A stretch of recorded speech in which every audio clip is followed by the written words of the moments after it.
New season, new number, hopefully no new problems. LeBron will be changing from number 23 to number 6 on his uniform next season. He originally planned to switch back to number 6 in the summer of 2019 when the Lakers acquired Anthony Davis because the big man had worn number 23 his entire career with New Orleans. However, Davis will remain number 3 despite LeBron's change.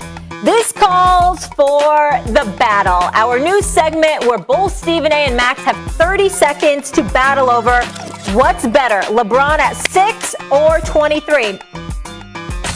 You want some of this? Bring it on. You want some of this? Bring it on. You want some of this? Bring it on. Step into me, kid, then you gone.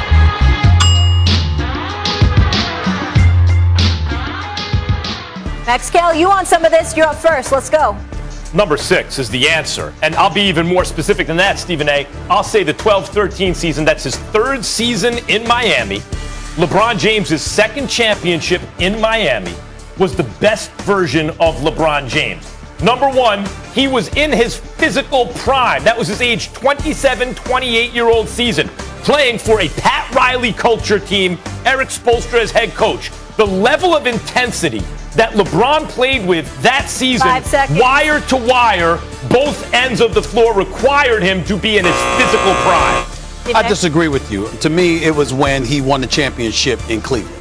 And he beat the 73-win Golden State Warriors. That's what I'm paying attention to right here.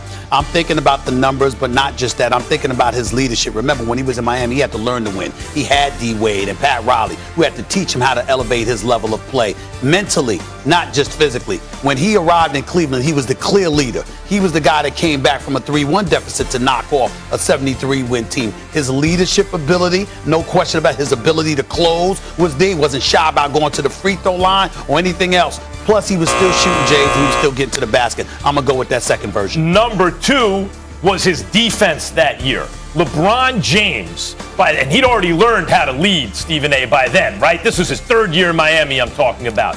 LeBron James's defense, his 3rd year in Miami, that 2nd championship, when I think of the greatest defensive players of all time, he comes to mind because of the defense he played that year. You talk about guys who could legit guard 5 positions. LeBron could guard everyone. And every position at almost an elite level. 260 pounds, 6'8" with a wingspan, but could also put him on a point guard. I get where you're coming from. I just disagree because I think moments matter in basketball when you're that great.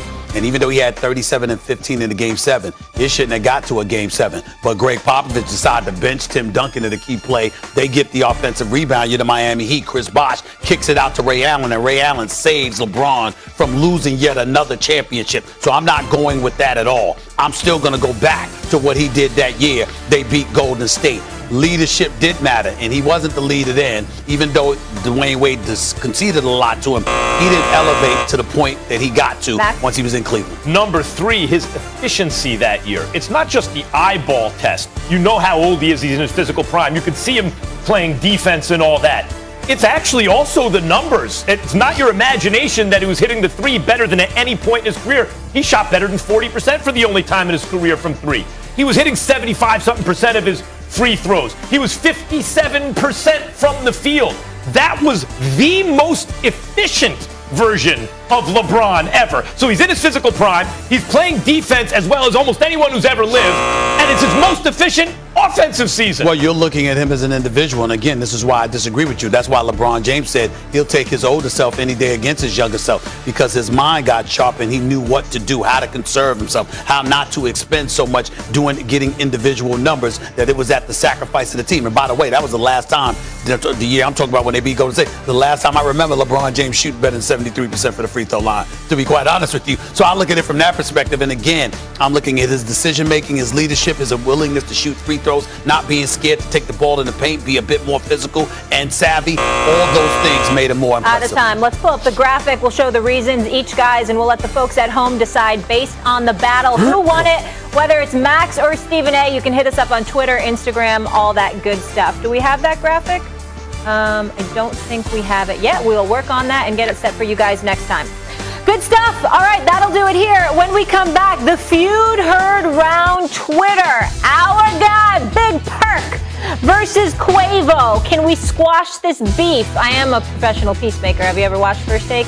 Both of them joining us in a hot second. Lead over Kawhi, Paul George, and the Clippers. PG-13 took a lot of heat for not showing up until that fourth quarter. Stephen A., so who's the most important player for this Clippers-Jazz series? Same person that was the most important player of the first game, Donovan Mitchell. I told y'all he's a superstar. I told you he was going to show up in game one and show that he was a superstar. Playing opposite Paul George and Kawhi Leonard, because that's the last thing left to cement how special this dude Donovan Mitchell is. He is a special, special brother. And the fact that Dwayne Wade is sitting courtside and during games, he's talking to Dwayne Wade because Dwayne Wade might see something he hasn't seen. Let's keep in mind that we're talking about a guy in Dwayne Wade that's one of the top 5 off guards in the history of basketball. Since Naismith invented the game, top 5 off guard. That's how special Dwayne Wade is. That's the guy that's sitting courtside as a part owner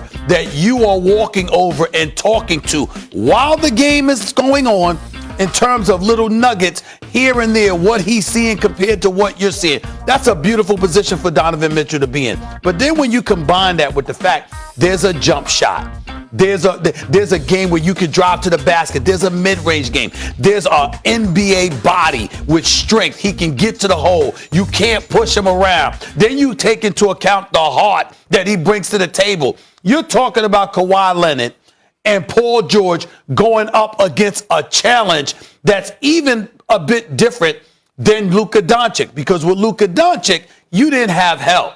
Donovan Mitchell's got help, not just offensively, he's got help defensively. And when you think about all of that and the freedom that he has because of it to bring what he brings to the table, the Clippers are not winning this series unless they stop that man. If they don't stop him, they got no shot. They going home. Donovan Mitchell, by the way, had 57 and 51 in the same series last year. Like, oh, he's 45. That's nothing. 57 and 51. But remember what Jamal Murray did too. No question. But, like, Donovan Mitchell's a dude who steps up. He's normally excellent, and when it matters most, he's an all-time great. But he's not the most important player in this series. We already knew that about him. Of course the Nuggets are going to need that from him. Of course the Jazz are going to need that from him. We saw it in game one, and they still barely won when Gobert got his fingertip on a shot that looked good to me from Monty Morris. Look, the answer is Paul George, Stephen A. You see what Donovan Mitchell did? You see why you're raving about him? It's not because of what he does in the regular season where he's excellent. It's because of what he just did. It's because of what he did last year with the chips on the line. He becomes a superstar. If you think he's already a super duper star, what's Paul George do? Paul George goes from an all-star to something less than that. Even in game one, they had no chance to win when Paul George wasn't scoring at all. He came alive in the fourth quarter, dropped like 13 of his 20 in the fourth quarter. They had a chance. But let me ask you something. Is 20 good for Paul George? I mean, when you think of Paul George, you think 22, 25 points, something like that.